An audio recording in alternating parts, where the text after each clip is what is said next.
Hello students, मेरा नाम है सुजाता परिहार और आप सबका स्वागत है मेरे चैनल रीड टू सक्सीड में।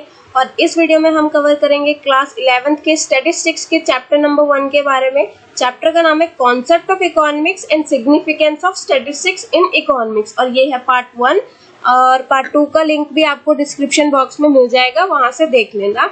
और जो हमने रेफरेंस लिया है वो हमने लिया है टी.आर. जैन और वी.के. ओरी की बुक से। इस चैप्टर में हमें कौन कौन से टॉपिक्स कवर करने हैं। पहला है कॉन्सेप्ट ऑफ इकोनॉमिक्स, सेकंड है व्हाट इज स्टैटिस्टिक्स और थर्ड है scope of statistics. Last topic होगा व्हाट स्टैटिस्टिक्स डज। तो ये 4 टॉपिक हैं जो हमें इस चैप्टर में पढ़ने हैं। हम शुरू करते हैं। हमारा पहला टॉपिक कॉन्सेप्ट ऑफ इकोनॉमिक्स। तो इसमें क्या सबसे पहले पढ़ना है कि व्हाट इज इकोनॉमिक्स, कि इकोनॉमिक्स की क्या डेफिनेशन है। इकोनॉमिक्स क्या होता है? इकोनॉमिक्स एक नॉर्मल भाषा में अगर मैं आपको बताऊं तो वो स्टडी होती है, ह्यूमन बिहेवियर की स्टडी होती है कि जो हमारे जो रिसोर्सेस हैं जो कि लिमिटेड है। रिसोर्सेस क्या है? हमारे लिमिटेड है, लिमिटेड है भी बोल सकते हैं और हम क्या बोल सकते हैं कि स्केर्स हैं। हमारे रिसोर्सेस स्केर्स हैं, स्केर्स यानी कि कमी, स्केर्स को हम कमी बोल सकते हैं कि हमारे जो लिमिटेड रिसोर्सेस है हम उनको कैसे डिस्ट्रीब्यूट करें, यानी कि कैसे एलोकेट करें या डिस्ट्रीब्यूट करें ताकि जो हम हैं यानी कि कंज्यूमर्स को मैक्सिमम सेटिस्फेक्शन मिले। प्रोड्यूसर्स, ये प्रोड्यूसर्स है, प्रोड्यूसर्स को मैक्सिमम प्रॉफिट मिले और जो सोसाइटी है सोसाइटी में मैक्सिमम सोशल वेलफेयर हो पाए। तो इकोनॉमिक्स यही होती है कि इसकी स्टडी करना है कि डिस्ट्रीब्यूट कैसे करें हमारे लिमिटेड रिसोर्सेज को ताकि कंज्यूमर्स को मैक्सिमम सेटिस्फेक्शन मिले, प्रोड्यूसर्स को मैक्सिमम प्रॉफिट मिले और सोसाइटी में मैक्सिमम सोशल वेलफेयर हो पाए। तो economics is a science of human behavior concerned with the allocation of scarce means in such a manner that consumers can maximize their satisfaction, producers can maximize their profits and the society can maximize its social welfare। की consumers को maximum satisfaction मिले, producers को maximum profit मिले और society को maximum welfare मिले। ठीक है, तो ये होती है इकोनॉमिक्स। कंज्यूमर्स, अब कंज्यूमर्स कौन होते हैं? A consumer is one who consumes goods and services for the satisfaction of his wants. हमारी सोसाइटी में, हमारी इकोनॉमी में, या फिर हम बोले कि हमारी इकोनॉमी में जितने भी गुड्स एंड सर्विसेज है, गुड्स एंड सर्विसेज क्या? गुड्स एंड सर्विसेज क्या? गुड्स मतलब कोई भी प्रोडक्ट है। अब आप मान लो सॉल्ट हो गया, सॉल्ट भी एक प्रोडक्ट है। ठीक है, सर्विस हो गई कि आपका टीवी खराब हो गया तो आपका टीवी ठीक करना है, ये सर्विस है। तो कंज्यूमर वो होते हैं जो अपनी सेटिस्फेक्शन के लिए इन सब का यूज करते हैं। खाने में नमक डालना है ना, तो खाने में नमक डालना है तो वो उसकी सेटिस्फेक्शन ही तो हुई कि जब तक वो खाने में नमक नहीं डालेगा तब तक उसको खाने का स्वाद नहीं आएगा, उसको मैक्सिमम सेटिस्फेक्शन नहीं मिलेगी। टीवी नहीं चल रहा है, टीवी जब तक ठीक नहीं होगा तब तक सेटिस्फेक्शन नहीं मिलेगी। तो कंज्यूमर कौन होते हैं? कंज्यूमर वो होते हैं जो सोसाइटी में गुड्स एंड सर्विसेज हैं उसका यूज करें, किस लिए? अपनी सेटिस्फेक्शन के लिए। अब कंजम्पशन क्या होती है? कंजम्पशन होती है जो भी प्रोडक्ट गुड्स मार्केट में है उनको कंज्यूम करना यानी कि उनको यूज करना, किस लिए? मैक्सिमम सेटिस्फेक्शन के लिए, मैक्सिमम सेटिस्फेक्शन के लिए। तो कंजम्पशन यही होती है कि जो भी गुड्स एंड सर्विसेज है उनको यूज करो मैक्सिमम सेटिस्फेक्शन के लिए। Consumption is the process of using up utility value of goods and services. Goods and services की यूटिलिटी वैल्यू, यूटिलिटी वैल्यू क्या होती है? यूटिलिटी वैल्यू वही होती है कि उसकी कितनी यूटिलिटी वैल्यू है, जो भी गुड्स है उसको यूज करके उसकी कितनी वैल्यू है कि उसको यूज करके हमें कितनी सेटिस्फेक्शन मिल रही है। Using up utility value of goods and services for the direct satisfaction of our wants. Utility value of goods means inherent capacity of goods and services to satisfy human wants. कि human wants को कितना satisfy कर रही है। आगे, who is a producer? Producer कौन होता है? जो कि goods and services हमारे लिए बनाते हैं, goods and services बनाते हैं। A producer is one who produce and sells और बेचते हैं goods and services for the generation of income. Producer वो होते हैं जो गुड्स और सर्विसेज को बनाते हैं, बेचते हैं। क्यों? ताकि उनको मैक्सिमम प्रॉफिट मिल सके, इनकम में जनरेशन हो सके,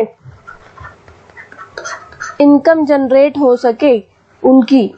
और इकोनॉमी की भी, अगर वो कुछ इकोनॉमी के लिए प्रोड्यूस करेंगे तो इकोनॉमी की इनकम भी तो जनरेट होगी, सिर्फ उनकी इनकम थोड़ी ना जनरेट होगी, उनको भी मैक्सिमम प्रॉफिट मिलेगा और इकोनॉमी में भी इनकम जनरेट होगी। तो प्रोड्यूसर वो होते हैं जो गुड्स एंड सर्विसेज बनाते हैं, बेचते हैं, क्यों? ताकि उनको मैक्सिमम प्रॉफिट मिले। अब प्रोडक्शन क्या होता है? प्रोडक्शन क्या होता है कि किसी भी रॉ मटेरियल को, कच्चे माल को, रॉ मटेरियल यानी कच्चा माल, उसको फिनिश्ड गुड में कन्वर्ट करना। किस में कन्वर्ट करना? फिनिश्ड गुड्स में। जो फिनिश्ड गुड मतलब जो हम यूज करेंगे। Production is the process of converting raw material into useful things. जैसे कि प्लास्टिक है, इस प्लास्टिक को किस में कन्वर्ट करना? प्लास्टिक चेयर में। प्लास्टिक रॉ मटेरियल है, प्लास्टिक चेयर जो है वो हमारी यूजफुल थिंग है, या फिर हम इसको ये भी बोल सकते हैं कि ये हमारा फिनिश्ड गुड है। Things become useful as they acquire utility value in the process of production. अब जब प्लास्टिक को हम जब इसका हम प्लास्टिक चेयर बनाएंगे तब इसकी यूटिलिटी वैल्यू होगी ना, तब ये यूज में आएगी। ऐसे नॉर्मल प्लास्टिक किस यूज का? किसी यूज का नहीं, इसकी कोई यूटिलिटी वैल्यू नहीं है। लेकिन प्लास्टिक चेयर जब बन रही है तो प्लास्टिक चेयर की यूटिलिटी वैल्यू बन रही है, प्लास्टिक की नहीं बन रही, प्लास्टिक चेयर की बन रही है। अब सेविंग क्या होती है? देखो, सेविंग वो पार्ट इनकम का जो हम खर्च नहीं करते हैं, जो हम सेव कर लेते हैं, हम खर्च नहीं करते हैं। It is that part of income which is not consumed, इसको हम कंज्यूम नहीं करते हैं। It is an act of abstinence. Abstinence मतलब होता है परहेज फ्रॉम कंजम्पशन। इसको कंजम्पशन से क्या होता है? परहेज। इसको हम सेव करते हैं, इसको हम खर्च नहीं करते हैं। अब इन्वेस्टमेंट क्या होती है? इन्वेस्टमेंट करते हैं प्रोड्यूसर्स किसी ऐसी चीज के ऊपर, एसेट्स के ऊपर, जिससे कि उनको बाद में क्या मिले? मैक्सिमम प्रॉफिट, या फिर उनकी इनकम जो है वो जनरेट हो। It is expenditure by the producer. ये कौन करते हैं? Producer. On the purchase of such assets, ऐसे एसेट्स को खरीदने में, which help to generate income, जो कि इनकम को जनरेट करने में हेल्प करेगा। तो इतना समझ आ गया। अब है व्हाट इज इकोनॉमिक एक्टिविटी। अगर आपने माइक्रो इकोनॉमिक्स की मेरी वीडियो देखी होगी चैप्टर 1 की, तो उसमें मैंने ये एक्सप्लेन किया था काफी अच्छे से, तो नहीं देखिए तो देख लेना। पर चलो यहाँ पे भी हम इसको एक्सप्लेन करते हैं कि इकोनॉमिक एक्टिविटी जो होती है वो क्या होती है। It is an activity which is related to the use of scarce means. Scarce means यानी कि स्केर्स रिसोर्सेस। स्केर्स रिसोर्सेस यानी कि limited resources. Means are always scarce in relation to our wants. Imagine yourself as the richest person on the earth. Still you can't have everything you wish to have at a point of time. It implies the scarcity of your means, resources in relation to your wants. देखो इसका क्या मतलब है कि देखो दुनिया का एक सबसे अमीर आदमी है, मैं ना थोड़ा पेन बदल लेती हूँ यहाँ पे।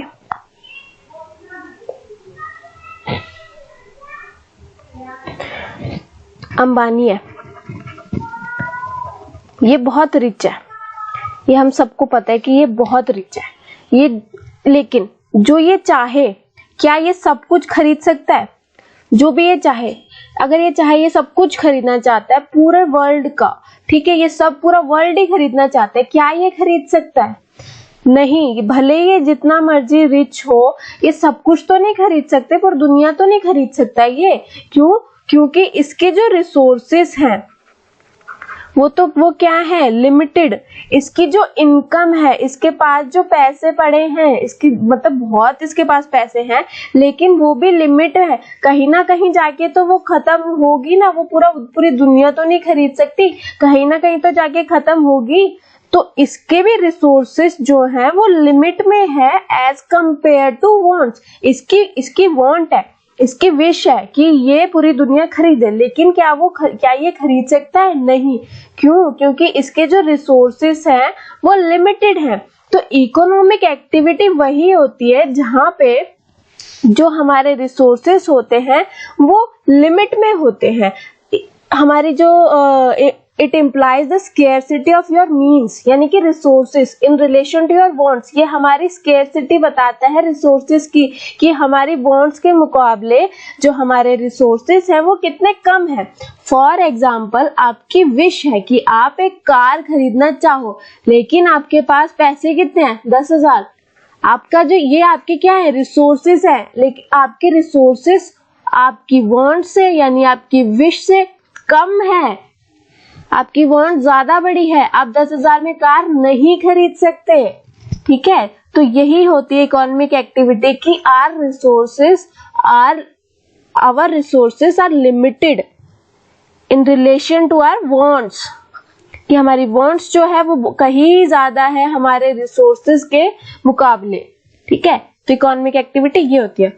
अब इकोनॉमिक प्रॉब्लम क्या होती है, पहले मैं आपको एक एग्जांपल से समझाती हूँ। जैसे मैंने बोला, आपके पास कितने रुपए, आपके पास 10,000 रुपए।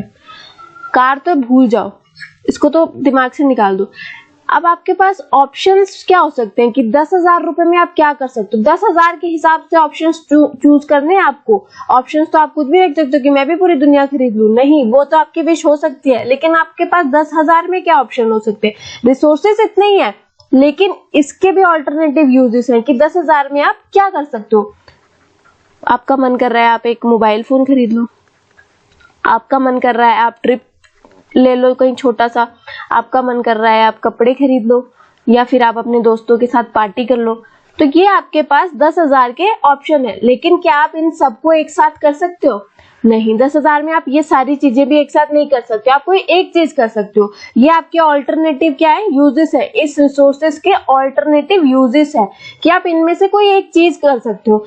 तो इकोनॉमिक प्रॉब्लम क्या है, इकोनॉमिक प्रॉब्लम ये है कि चूज करना, कि अब जो हमारे पास जितने भी हमारे पास रिसोर्सेस है, लिमिटेड रिसोर्सेस जो है हमारे पास, उसमें जो हमारे पास ऑल्टरनेटिव यूजेस है, उसमें से हम किसको चूज करें, ऐसी कौन सी चीज को चूज करें जिससे हमें मैक्सिमम सेटिस्फेक्शन मिल सके। अगर सोचो आपके पास मोबाइल फोन नहीं है, आपके पास आपका फोन जो था टूट गया या आपके पास है ही नहीं और आपको उसकी जरूरत है, तो आपके लिए इस समय बेस्ट ऑल्टरनेटिव यूज क्या होगा, बेस्ट ऑप्शन क्या होगा इसमें से, कि आप एक मोबाइल फोन खरीद लो। अब आप सोचो कि आपके पास मोबाइल फोन भी है, आपके पास कपड़े भी है, आपको पार्टी भी नहीं करनी है, मन नहीं है, तो आप ट्रिप लगा लो। आपके पास मोबाइल है, आप घूमने का मन नहीं है, आप पहले ही शिमला मनाली ऐसी जगह रहते हो, आपको क्या मन करेगा घूमने का, तो आप क्या करो, कपड़े खरीद लो। ठीक है, या आप अपने दोस्तों के साथ पार्टी करो, जो भी चीज की आपको सबसे ज्यादा जरूरत है उस टाइम पे आप इनमें से वो चूज करो। तो इकोनॉमिक प्रॉब्लम मतलब वो चीज चूज करनी जो हमको चाहिए, जिससे हमें मैक्सिमम सेटिस्फेक्शन मिले। देखो, it is the problem of choice or the problem of allocating scarce resources to alternative uses arising on account of the fact that resources are scarce and these have alternative uses। Simple सा मतलब है कि जो भी हमारे पास alternative uses हैं और जो हमारे limited resources हैं, उसका यूज करते हुए हम कोई एक बेस्ट ऑप्शन चूज करें। तो ये सब चीजें जो हमने अभी पढ़ी इस पूरे उसमें, ये क्या थी, हमारा पहला पॉइंट था कॉन्सेप्ट ऑफ इकोनॉमिक्स। तो कॉन्सेप्ट ऑफ इकोनॉमिक्स के अंदर ये सारी चीजें आती है। अगला पॉइंट आएगा स्टैटिस्टिक्स। स्टैटिस्टिक्स सेकंड टॉपिक है स्टैटिस्टिक्स। कि स्टैटिस्टिक्स क्या होता है, statistics is defined both in singular sense and plural sense, कि हम इसको सिंगुलर और प्लूरल सेंस दोनों में डिफाइन करते हैं। तो स्टैटिस्टिक्स और प्लूरल नाउन, कि प्लूरल सेंस में स्टैटिस्टिक्स का मतलब क्या होता है कि कोई भी डाटा जो न्यूमेरिकल टर्म में हो, न्यूमेरिकली गिवन हो हमें, जैसे कि 1 2 3 4 5 6, वो स्टैटिस्टिक्स होती है। लेकिन हर डाटा जो न्यूमेरिकली गिवन हो वो स्टैटिस्टिक्स नहीं होती है। फॉर एग्जाम्पल, अगर हम एग्जाम्पल ले कि एक cow has 4 legs, numerically given तो ये डाटा भी है, लेकिन क्या ये स्टैटिस्टिक्स है, नहीं, ये नहीं है। कौन सा डाटा स्टैटिस्टिक्स होगा, कि जैसे मान लो कि एवरेज हाइट किसकी, of the 26+ male people in India is 6 feet compare to 5 feet in Nepal. कि इंडिया में 26 साल से जो ऊपर के लड़के हैं उनकी एवरेज हाइट है 6 feet, और अगर आप नेपाल की कितनी है 5 फीट, नेपाल की है 5 फीट। तो हमें स्टैटिस्टिक्स के लिए कंपैरिजन में भी डाटा चाहिए, बिल्कुल उसी से रिलेटेड कि यहाँ पे अगर हाइट के बारे में बात हो रही है तो यहाँ भी हाइट के बारे में ही बात होगी, यहाँ वेट के बारे में बात नहीं होगी कि average height of 26 plus male in India is 6 feet और यहाँ बोलते कि वेट 50 kg है नेपाल का एवरेज, तो ये स्टैटिस्टिक्स नहीं होगी। कंपैरिजन करना तो बिल्कुल जो डाटा गिवन है वो बिल्कुल सेम होना चाहिए, हाइट के बारे में बात हो रही है तो हाइट, वेट के बारे में बात हो रही है तो वेट। तो ये होता है स्टैटिस्टिक्स में न्यूमेरिकल स्टेटमेंट का मतलब कि ऐसे सिंगल डाटा हमें इसको किससे कंपेयर करेंगे, कौन सा डाटा, ये तो हमें पता है, ये डाटा थोड़ी है, कोई कंपैरिजन होना चाहिए। प्लूरल नाउन का मतलब ही यही है कि वहां पे कंपैरिजन होना चाहिए, दूसरा डाटा भी हमें साथ में चाहिए, तभी हम उसको कंपेयर कर पाएंगे, उसको फैक्ट्स में कन्वर्ट कर पाएंगे स्टैटिस्टिकली। अब देखो features characteristics of statistics in the plural sense और एज अ न्यूमेरिकल डाटा, कि अब हम क्या स्टैटिस्टिक्स के प्लूरल सेंस के फीचर्स और कैरेक्टरिस्टिक्स देखेंगे। तो सबसे पहला क्या है, एग्रीगेट ऑफ फैक्ट्स, यानी इसका क्या मतलब है, a single number does not constitute statistics, कि कोई भी सिंगल नंबर स्टैटिस्टिक्स नहीं आता, स्टैटिस्टिक्स में नहीं आता। No conclusion can be drawn from it, कि इसमें से हम क्या कंक्लूजन निकालेंगे, कुछ भी नहीं। It is only the aggregate number of facts that is called statistics, जब बहुत सारे नंबर होंगे उसको बोलेंगे statistics. As the same can be compared and conclusions can be drawn from them, ताकि उसमें से हम उनको कंपेयर कर सके और उसमें से कुछ कंक्लूजन तो हमें मिले। जैसे कि अगर हम बोल दें कि हमारे कॉलेज में 1000 स्टूडेंट्स हैं, तो इसका क्या मतलब है, हमारे कॉलेज में या स्कूल में 1000 बच्चे पढ़ते हैं, इसमें से हम क्या डाटा निकाल लेंगे, कुछ भी नहीं। अगर हमें ये बता दे कि आर्ट्स में, हमारे कॉलेज में आर्ट्स में बच्चे कितने पढ़ते हैं 300, कॉमर्स में कितने पढ़ते हैं, तो कॉमर्स में बच्चे कितने पढ़ते हैं 300, ठीक है। और फिर अगर बोल दें कि साइंस में पढ़ते हैं 400, तो ये हुआ एक पूरा डाटा। इससे हम कुछ कंक्लूजन निकाल पाएंगे कि अच्छा एक कॉलेज में आर्ट्स में 300 हैं, कॉमर्स में 300 हैं, साइंस में 400 हैं, फिर हम इनको कंपेयर करेंगे, फिर इससे कुछ हमें कंक्लूजन मिलेगा। तो एक सिंगल नंबर स्टैटिस्टिक्स नहीं होता जब तक कि हमारे पास एग्रीगेट ऑफ नंबर ना हो, हम उसको स्टैटिस्टिक्स इन प्लूरल सेंस में काउंट नहीं करते, ठीक है।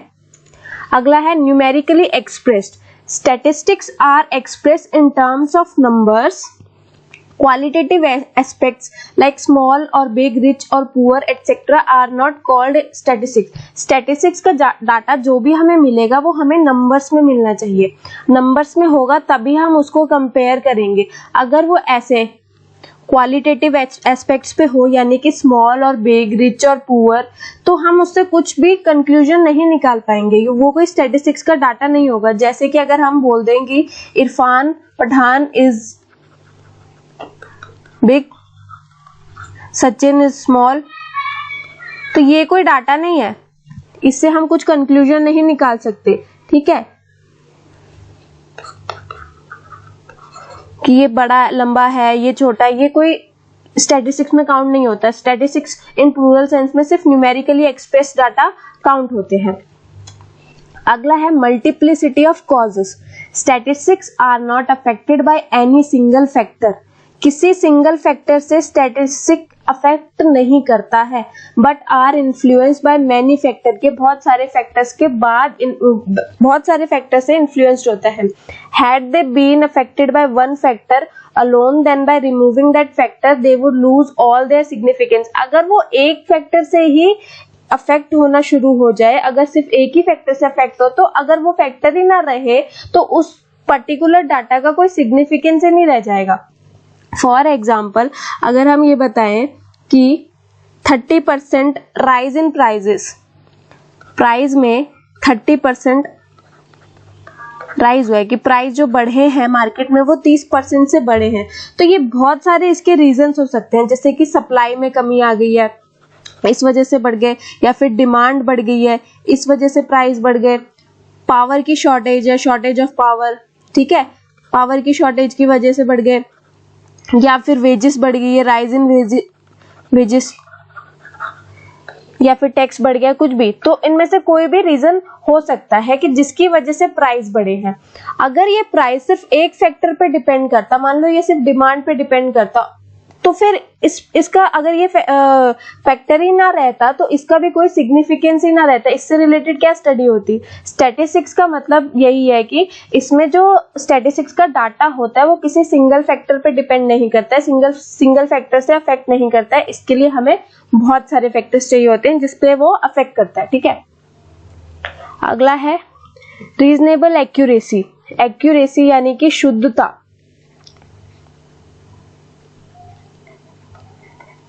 पता नहीं कैसे लिखते हैं, शुद्धता। A reasonable degree of accuracy must be kept in view while collecting statistical data. की शुद्धता होनी चाहिए जब भी आप कोई स्टैटिस्टिकल डाटा कलेक्ट कर रहे हो। ठीक है, एक्यूरेसी होनी चाहिए। एक्यूरेसी किसी भी चीज पे डिपेंड कर सकती है। On the purpose of investigation, it's nature, size and available resources. सब में एक्यूरेसी होनी चाहिए, शुद्धता होनी चाहिए, कुछ मेल मिलावट वाला डाटा नहीं चाहिए। ठीक है, अब फिफ्थ पॉइंट है म्यूचुअली रिलेटेड एंड कंपेरेबल। कि जो स्टैटिस्टिक्स का डाटा होता है वो एक दूसरे से रिलेटेड होता है और रिलेटेड होना चाहिए और ऐसा होना चाहिए जिसको हम कंपेयर कर सके। Such numericals alone will be called statistics as are mutually related and comparable. उनको ही हम स्टैटिस्टिक्स में इंक्लूड करेंगे जो एक दूसरे से रिलेटेड होंगे और कंपेयर करने लायक होंगे। Unless they have the quality of comparison they can not be called statistics. अगर उनमें क्वालिटी नहीं होगी कंपैरिजन करने की तो वो स्टैटिस्टिक्स में नहीं आएंगे। फॉर एग्जांपल मैंने आपको बताया था जैसे स्टार्टिंग में, चलो एक एग्जांपल लेके बताते हैं। जैसे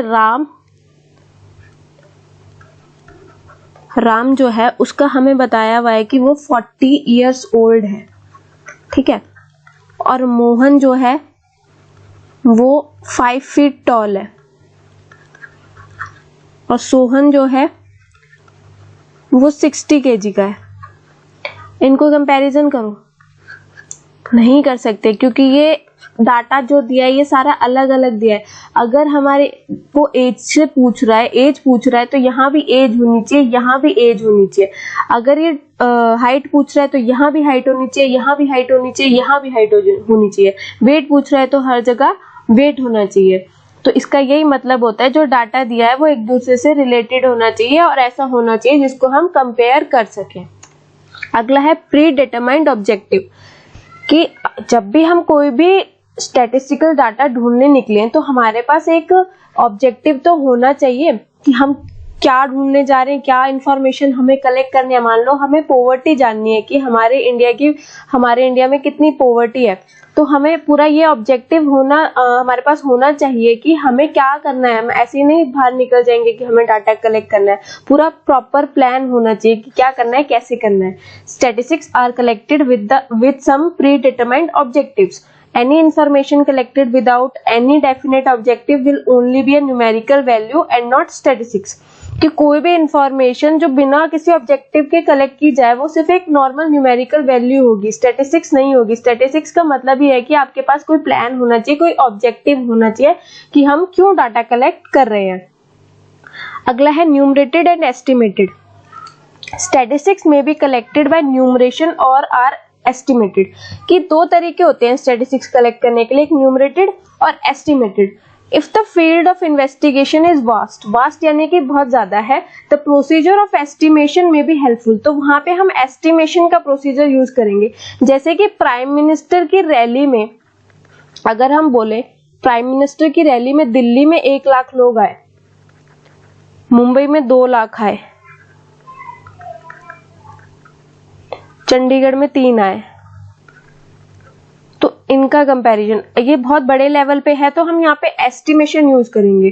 ठीक है, if the field of inquiry is limited the enumeration method is use. अगर हमारी इंक्वायरी की फील्ड जो है वो लिमिटेड है तो उसके लिए हम न्यूमरेशन मेथड यूज करेंगे। जैसे कि अगर मैं बोल दूं कि 20 स्टूडेंट्स प्रेजेंट इन क्लास,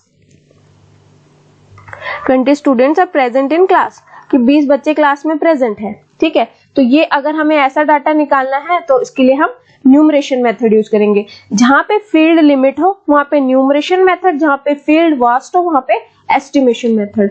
अगला है collected in a systematic manner. कि जो भी डाटा हम कलेक्ट करेंगे वो एक सिस्टमैटिक मैनर में होना चाहिए। Statistics should be collected in a systematic manner. Before collecting them a plan must be prepared. एक प्लान बना होना चाहिए कलेक्ट करने से पहले। No conclusion can be drawn from statistics collected in haphazard manner, जो भी ऊबड़ खाबड़ अजीब तरीके से जो स्टैटिस्टिक्स डाटा कलेक्ट किया जाएगा जिसका कोई मतलब नहीं होगा, वो स्टैटिस्टिक्स नहीं मानी जाएगी। जैसे कि अगर हमें डाटा निकालना है कि मार्क्स स्कोर्ड बाय स्टूडेंट्स, ठीक है, हमें इसका डाटा निकालना है मार्क्स स्कोर्ड बाय स्टूडेंट्स, तो उसके लिए हमें क्या क्या चाहिए होगा? सबसे पहले तो class, subject, examination, maximum marks, बहुत सारी चीजें हमें उसके लिए चाहिए होंगी, ठीक है। तभी हम निकाल पाएंगे कि बच्चों ने कितने मार्क्स स्कोर किया। अगर क्लास चाहिए होगा, कौन सी क्लास के सब्जेक्ट्स पता होने चाहिए, एग्जामिनेशन, मैक्सिमम मार्क्स, ये सब चीजें हमें पता होनी चाहिए। तो ये थे कुछ फीचर्स प्लूरल सेंस में स्टैटिस्टिक्स के। अब जो है वो है स्टैटिस्टिक्स और सिंगुलर नाउन। सिंगुलर नाउन में स्टैटिस्टिक्स का क्या मतलब है? Statistics may be defined as the collection, presentation, analysis and interpretation of numerical data. कि हम स्टैटिस्टिक्स को कैसे डिफाइन कर सकते हैं कि डाटा कलेक्शन, प्रेजेंट कैसे करना है, एनालाइज और इंटरप्रिटेट कैसे करना है। तो देखो इसके स्टेजेस होते हैं, stages and tools of statistical study. कौन कौन से स्टेजेस? इसके 5 स्टेजेस हैं। और क्या क्या स्टडी करनी होती है? पहले स्टेज में हमें कलेक्शन ऑफ डाटा, कि हमें कलेक्ट कैसे करना है। 2 तरीके होते हैं हमारे पास डाटा कलेक्ट करने के लिए, एक सेंसस मेथड और दूसरा सैंपल मेथड, ठीक है। तो ये 2 तरीके होते हैं, ये हम आने वाले चैप्टर्स में पूरा डीपली पढ़ेंगे। स्टेज 2 है ऑर्गेनाइजेशन ऑफ डाटा, कि उसको ऑर्गेनाइज कैसे करना है। एरे ऑफ डाटा एंड टेलीबार्स, इसमें हम ऑर्गेनाइज कर सकते हैं। अगला है स्टेज 3 कि प्रेजेंट कैसे करना है, प्रेजेंटेशन ऑफ डाटा, टेबल्स में, ग्राफ्स में और डायग्राम्स में हम इसको प्रेजेंट कर सकते हैं। एनालाइज कैसे करना है, परसेंटेज से, एवरेज से, कोरिलेशन एंड रिग्रेशन कोएफिशिएंट से, ठीक है। लास्ट स्टेज होती है इंटरप्रिटेशन ऑफ डाटा। इसके भी 2 तरीके हैं, magnitude of percentages, averages and the degree of relationship between different economic variables. ये सारे हम आने वाले चैप्टर्स में आराम से डीपली इसको पढ़ेंगे, पूरा चैप्टर है इस पे, ठीक है। तो थैंक यू ये वीडियो देखने के लिए। वीडियो अच्छी लगे तो सब्सक्राइब जरूर करना ताकि आगे आने वाली वीडियोस भी देख पाओ, और पार्ट 2 जरूर देखना।